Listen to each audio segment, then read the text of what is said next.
Bismillahirrahmanirrahim. Assalamualaikum warahmatullahi wabarakatuh.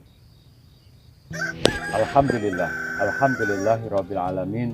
Wassalatu wassalamu ala asrofil mursalin wa ala alihi wa sahbihi ajmain. Asyhadu an la ilaha illallah wahdahu la syarikalah wa asyhadu anna Muhammadan abduhu wa rasuluh. Allahumma shalli ala sayyidina Muhammad wa ala alihi wa sahbihi ajmain, amma ba'du. Kaum muslimin dan muslimat yang berbahagia, anak-anakku yang cerdas dan soleh-solehah, untuk kesekian kalinya marilah kita panjatkan puji dan syukur kehadirat Allah Subhanahu wa taala atas segala nikmatnya kepada kita, terutama nikmat iman, nikmat kesempatan, dan nikmat umur panjang, sehingga kita masih diberi kesempatan berjumpa kembali dengan bulan Ramadan tahun ini. Semoga dengan nikmat Ramadan ini kita mendapatkan gelar mustaqim dari Allah Subhanahu wa taala. Amin ya rabbal alamin.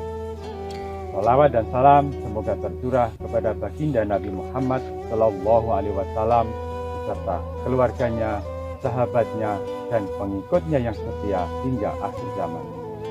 Kaum muslimin dan muslimat yang berbahagia, anak-anakku yang cerdas, yang soleh dan solehah, dalam mengungkapkan perasaan syukur kepada Allah, biasanya kita laksanakan dengan bersedekah atau berinfak.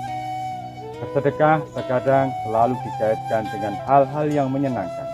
Semua hal itu merupakan perwujudan perasaan senang atau bahagia. Itu adalah hal yang biasa terjadi. Dalam kesempatan ini, kita akan membahas tentang zakat, infak, dan sedekah. Kaum muslimin dan muslimat yang berbahagia, anak-anakku yang cerdas dan yang soleh dan solehah. Yang pertama, zakat dari aspek bahasa berarti berkah, tumbuh, suci, bersih, dan baik.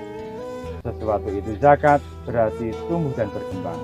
Dan seseorang itu zakat berarti orang itu baik, bersih, dan ada padanya keberkahan. Zakat terbagi menjadi dua, yaitu zakat mal yang merupakan zakat harta dan zakat fitrah yang merupakan zakat jiwa. Dan di dalam Quran surat At-Taubah 103, Allah berfirman, A'udzubillahi minasyaitonirrajim. Bismillahirrahmanirrahim. Khudh min amwalihim shadaqatan tutahhiruhum wa tuzakkihim. Yang artinya, ambillah zakat dari sebagian harta mereka, dan dengan zakat itu kamu membersihkan dan mensucikan mereka.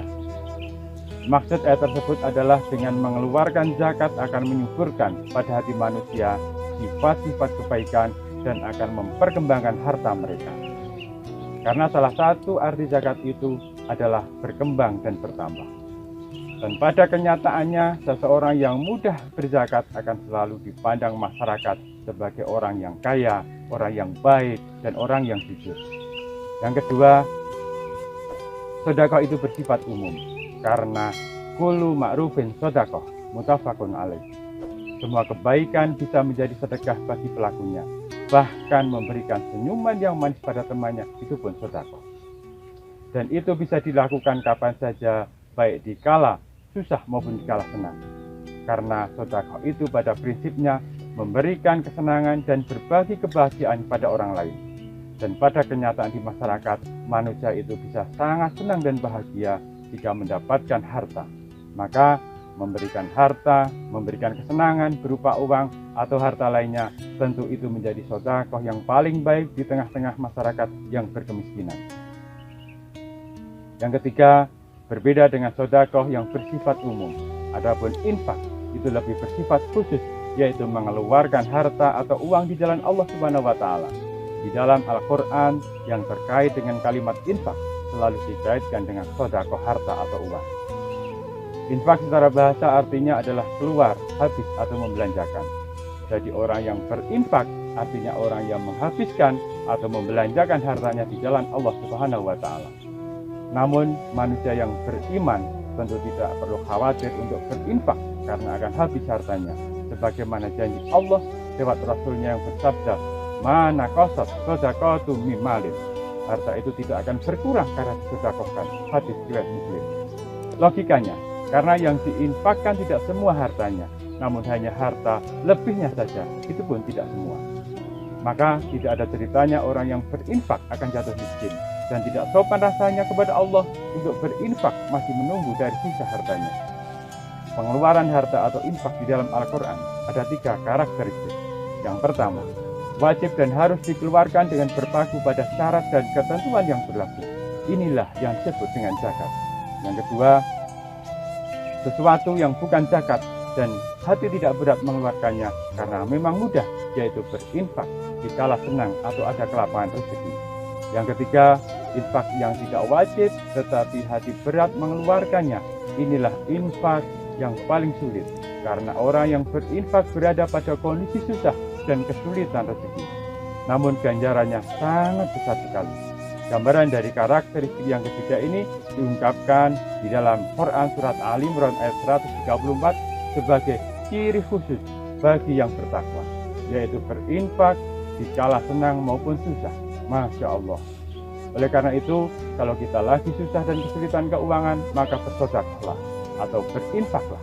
Insya Allah akan datang kemudahan dan rezeki dari tempat yang tidak diduga sebelumnya. Allah selalu menolong seorang hamba selama hamba itu banyak menolong saudaranya.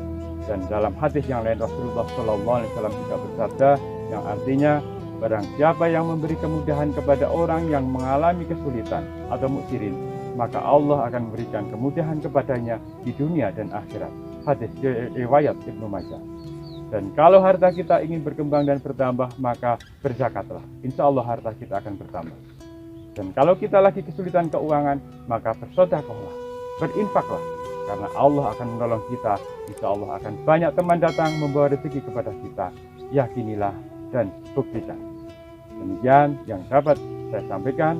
Ada kekurangan, kami mohon maaf yang sebesar-besarnya. Billahi taufiq wal hidayah. Wassalamualaikum warahmatullahi wabarakatuh.